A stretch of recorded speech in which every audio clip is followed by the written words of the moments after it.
মার্কিন প্রধান উপদেষ্টার সঙ্গে ব্যবসায়ীদের বৈঠক থেকে ইতিবাচক কিছু সিদ্ধান্ত আসতে পারে, এমনটি জানিয়েছেন প্রধান উপদেষ্টার প্রেস সচিব শফিকুল আলম।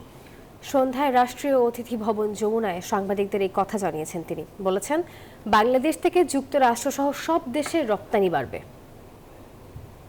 বান্ডেল থাকলে প্রতি সেনমানিতে টাকা বাঁচবে। বিকাশ সেনমানি বান্ডেল কিনে জিতুন প্রতি লেনদেনে। এই গভর্নমেন্ট খুবই বিজনেস বান্ধব, খুবই এক্সপোর্ট বান্ধব। আমরা এমন কিছু করব যার ফলে আমরা মনে করি যে বাংলাদেশের এক্সপোর্ট ইউএসএ যে এখন যা আছে তার চেয়েও আরও বাড়বে। আমি এটা বলে দিতে পারি যে বাংলাদেশের এক্সপোর্ট ইউএসএ আরও বাড়বে, কমবে না। এই ডিসিশনই আসবে এবং এই ব্যবস্থাই নেওয়া হচ্ছে।